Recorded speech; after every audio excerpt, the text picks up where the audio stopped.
Anyway, so catch up to speed on what we're going on here is we're going to be digging a little pond right here. Beneath that tree is a little spring, so that's what's going to fill it. This is normally just big marsh swampland, so we grubbed all the top crap off, moved it down here, and right now I'm just going to move it a little bit back because we need to start cutting the keyway in today.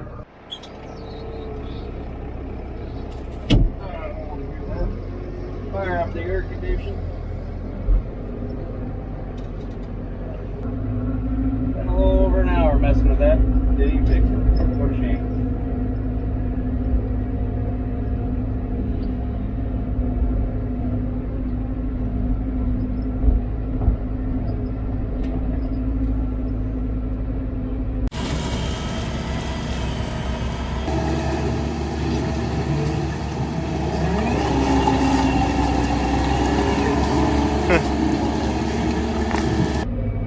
Swampy about 3 weeks ago, but we had drains and stuff cut around it so that it would go around spots so it could actually dry out.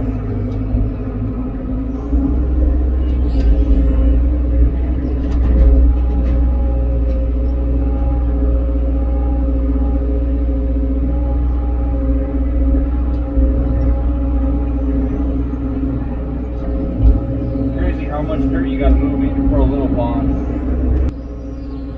How much I can move using the bucket doing this. I'll get it out there and get a good pile built up and then I'll blade it.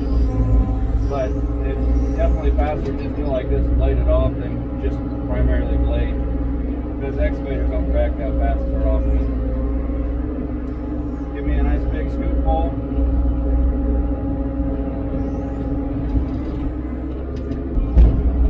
And then I can still run the other functions if I need to.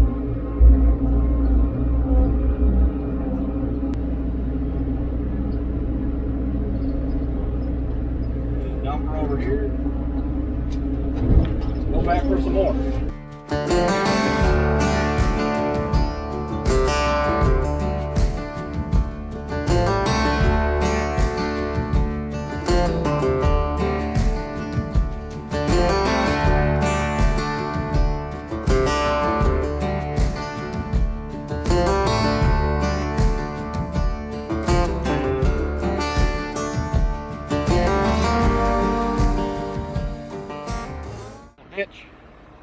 From one section of the spring going down here, we got this little culvert. This is just a temporary thing just so that we can have a passing. But I'm gonna go ahead and throw another piece on this because we got plenty.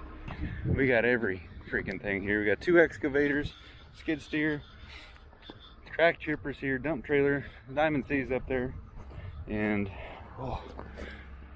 it's water wagon. Even got the side by here. And everything.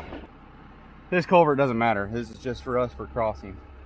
And it can be left here when we're done. It don't matter. Water's not going to come this way through the culvert once we're done.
gonna be right on the edge of the pond, so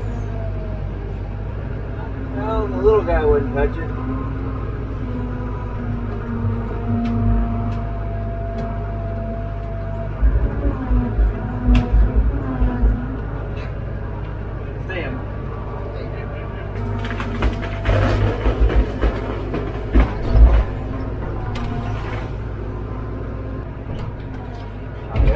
That's a solid, for being a swamp tree, that thing is in the ground pretty good.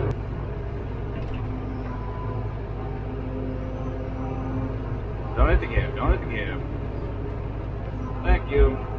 It'll actually, like a normal thumb will go to like right there, and you gotta take the bucket and go all the way up to it, but this one goes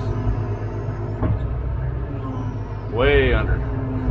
Set her up here in the sun, let her dry out for a little bit, and think about what she's doing with her decisions.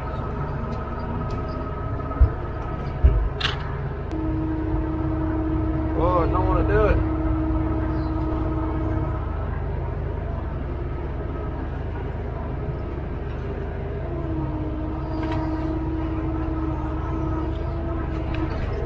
Oh well, she's up there. And then we cut in the keyway.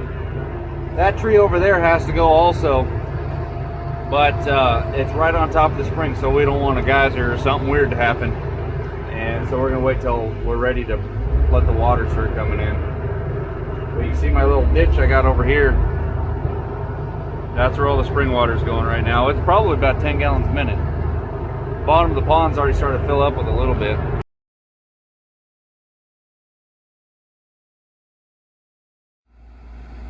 There's a better angle of that ditch that we dug on the back side of the spring. There's also one on the far side that hits that culvert that we just extended, but this is the main one. You can see the good current that it's caught, and there's no river, no nothing up there. It's just straight spring. It's old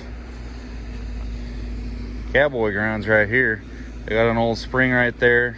Somebody ended up putting a little bit of cement on the top so that it had a little foundation. But look at this. Got a nice little current going. But we're about ready to cut in the keyway.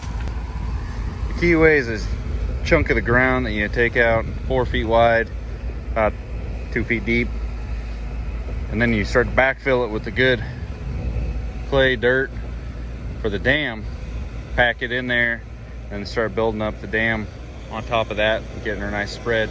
Do that so that the levee can't shift. It's not gonna be a very big pond. The dam's only gonna be about 4 feet tall. So you can see right at the top of that thing, right there, that's about level. It's just gonna be deep in the ground.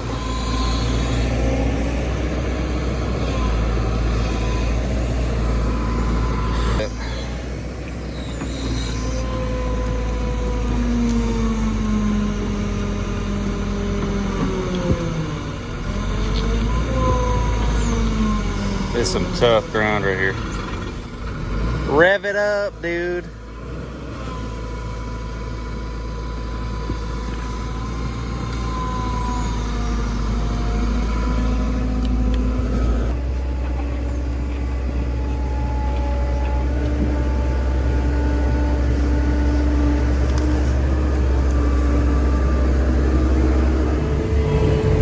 All right, we got about, I don't know, 70 feet worth of keyway cut in. Switched over. I'm gonna run the skid steer for a little while, change the pace. Sitting in the excavator all day kind of gets but it's kicking up all the stuff since we've cut down to the nice stuff that's actually packable and it's not slop. Throwing it up over here, and I'm just gonna go ahead and start packing this as it is right here. It's got good moisture content and 12,000 pound skid steer. I kind of run back and forth on it a couple of times. And she's packing nice. This stuff is pretty nice soil for building the dam out of, I'd say. But if we get a little too much going on, then I go up here on, this is all, you can see down there where the grade used to be. This is all slop right here that I packed in with the Big X. But I'm gonna blade off a little bit of that. So we ordered some Benedite from Home Depot, expecting it to show up with the forklift thing on the back of it, but ended up showing up with a FedEx truck, so we had to improvise because I didn't have any pallet forks for the skid steer at that point in time. So yeah, it was a little weird, but we made it happen. This guy, the FedEx man, very, very optimistic kind of a guy. Keyways almost all the way cut. That triple stake thing right there, that is our that's our level grade. That's where the top of the dam's going to be. So I'm going to cut the keyway just a little bit more right here with the little X, otherwise known as the 080. Oh, that's nice. I'll leave my grease gun right there. Boom, let's go for a ride where the air conditioner runs. This is weird. The 080 has 50 hours shy of 3,000 hours on it. The Big X has 3,200 hours on it, the Cabelco over there. And I've been running that thing for the last week. This is like the first time I ran the 080. 080 is what I normally drive if you guys are new to the channel. But this thing, when I drive it, I feel it's, you know, gotten a little bit sloppier over the years. But it feels like a brand new machine compared to that Cabelco. That thing used to have a hydro hammer on it before we got it. And it's not sloppy, but it's not really the tightest rig going.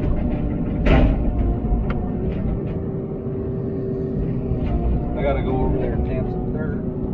But let's get this thing cut. I don't think it really matters if I don't get this cut right now, but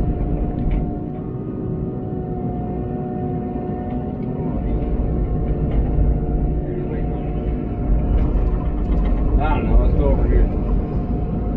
I'm gonna put a couple inches throughout the keyway, and then I'm gonna tamp it with this.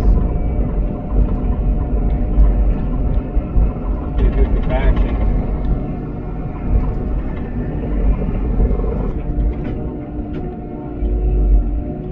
Once we get a little bit in there, then I can get a track set down in there, and then 20,000 pounds divided by 2, do one track on there.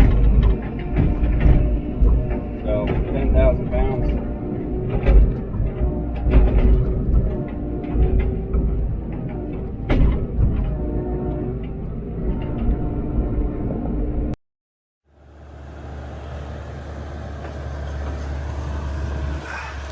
Hang on.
This system seems to work pretty nice. Put it in there kind of light in the beginning so they can get in a good compaction with just a bucket. And then once I get a track in there, I'm pretty tilted right here. You got to watch for throwing a track. Hopefully I didn't jinx myself by saying that. But get her spun around. Do the same thing and kind of keep the boom out there a little bit so I get a little bit more compaction on the tip of the track as I'm going. But this stuff is my primo stuff for compaction.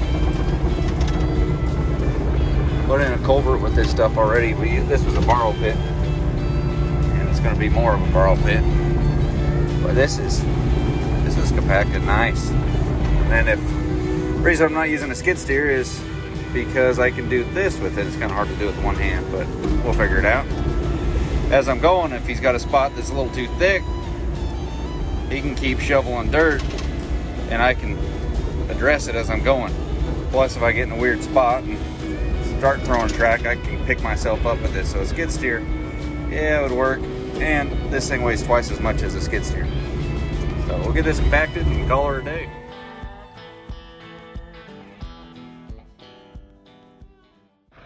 Oh mama, starting to get a decent pond without having a dam or anything. We could just dig a huge hole in the ground and it's already got a frog.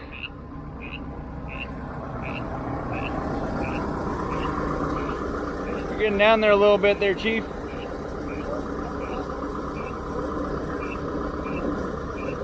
We'll see what it looks like tomorrow. Quite a bit of work to go into just getting to the point where we're at now. Didn't really feel like filming the whole remove. Probably 3 feet of crap that was on here. Removed all that. That's just super repetitive. But cutting in the keyway, like I was saying earlier, is so that the levee can't really move, but it's also a just kind of like an inner wall kind of barrier, is what I'd say. If it leaks through the dirt line a little bit, then it's going to hit this. It's got a lot to go through. It's one of those things you just do when you're putting in a little levee or dam or whatever you want to call it. But let's see, basically the blade on the Big X is going to be, it would be underwater just a little bit. So we got to build all this up out here, and we're going to have a whole crap load of dirt now that we got that in there. But and end this one here. It's going to be part 1 of building this pond. Keyway is in. Oh, in case anybody questions the compaction on it.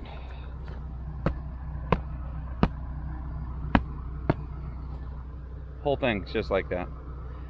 Big X is probably going to end up driving on a little bit too. But anyway, thanks for watching, guys. Like, comment, subscribe, comment your thoughts. What kind of style do you put your keyway in?